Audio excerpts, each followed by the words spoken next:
नमस्कार दोस्तों, स्वागत है आपका हमारे चैनल पर। तो हमारी आज की कहानी है लड़ाई। भुवनेश्वर प्रसाद श्रीवास्तव जी की कहानी। तो चलिए शुरू करते हैं। चांदपुर से गाड़ी पूरे 25 मिनट लेट चली।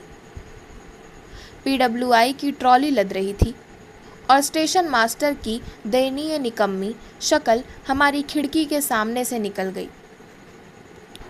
खद्दरपोश ने अपना अखबार महारत से मोड़कर उससे हवा करते हुए खिड़की के बाहर मुंह निकाल लिया। तीसरी बार गोरखे सोल्जर ने अपना सामान ऊपर से उतारकर फिर से लगाना शुरू किया। ऊंचे ऊंचे फौजी बैग जिसमें ताले लग सकते थे, पीले बैल बूटों वाले ट्रंक जिसके बैल बूटे मैले हो चले थे, चमड़े की पेटियों से बंधा हुआ बिस्तरा और नेपाली टोकरा। वह शायद छुट्टी से वापस जा रहा था। बंदूक को पोंछकर उसे रखने के लिए वह धीरे धीरे बुदबुदाकर मंजिल और बट्स पड़ रहा था। वह बंदूक इस तरह थामे था जैसे कोई दरिंदा हो जिसे जईफी ने पालतू बना दिया हो। सिग्नल के इंतज़ार में गाड़ी हूँ हूँ करती हुई खड़ी हो गई और पूरा डिब्बा गुनगुना उठा। बाहर दूर के दरख्त घने नीले होकर छोटी पहाड़ियों की तरह मालूम होते थे। गाड़ी की रोशनी अभी नहीं हुई थी।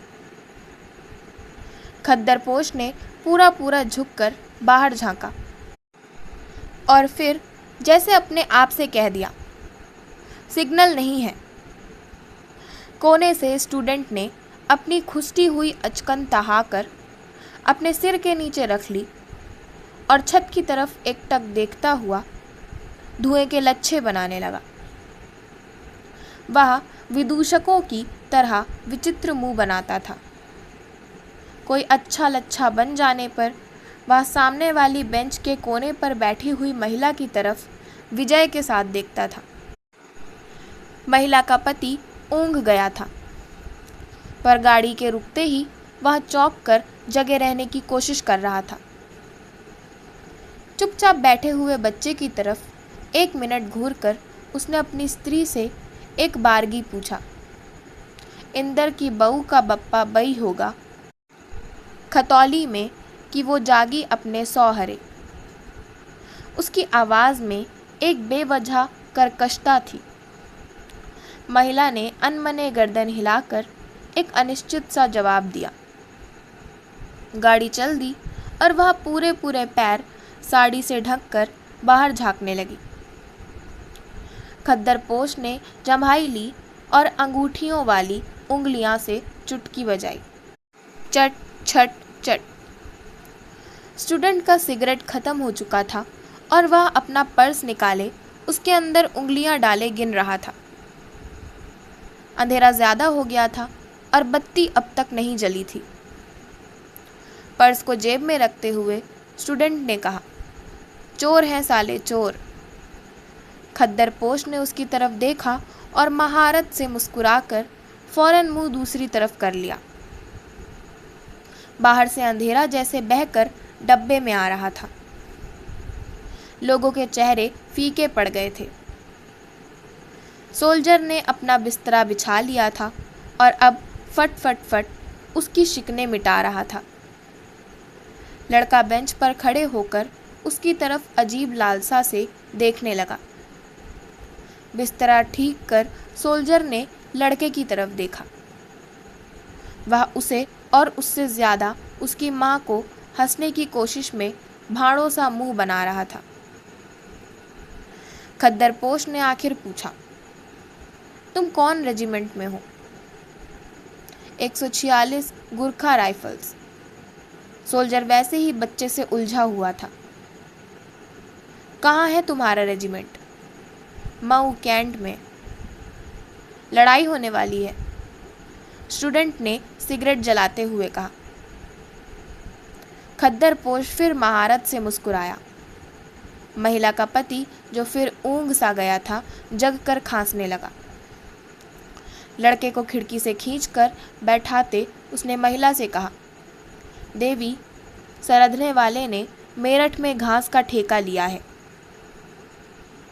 महिला ने गंभीर मुंह बनाए कमर खुजलाते हुए कहा, हाँ। सोल्जर बोल रहा था, वह हाल में पेंशन पा जाएगा। मैं था दरबार सिंह की रेजिमेंट में। दरबार सिंह वही जिसे विक्टोरिया क्रॉस मिला था। महिला के पति ने कहा, लड़ाई हुई तो देवी बन जाएगा बड़ा साहब।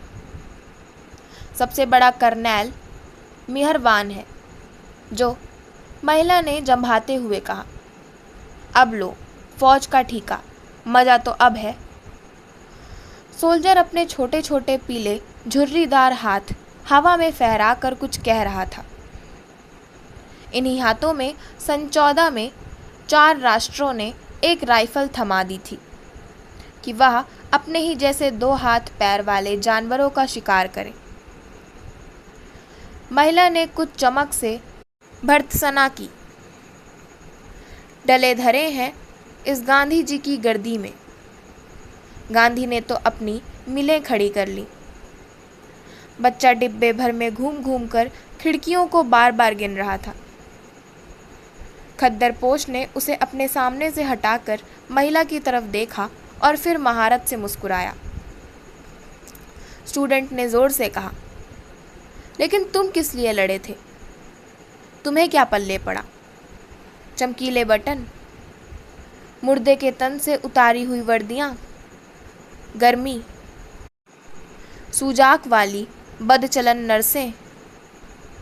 सोल्जर डिब्बे में फीकी नीली रोशनी हो गई थी, जोर से बोलकर प्रतिवाद कर रहा था। जर्मन अस्पताल खाइयां, अंग्रेज तो भूलने वाले ठहरे। और मैं खिड़की पर सर रखकर ऊँघ गया। जगा। डिब्बे में तीखी गरम रोशनी थी। खद्दरपोश उतर चुका था। महिला और उसके पति सो रहे थे। स्टूडेंट वैसे ही धुएं के लच्छे बना रहा था। लड़का सोल्जर के बिस्तरे पर बैठा था। उसने जले हुए सिगरेट जमा किए थे। वह उन्हें गिन रहा था।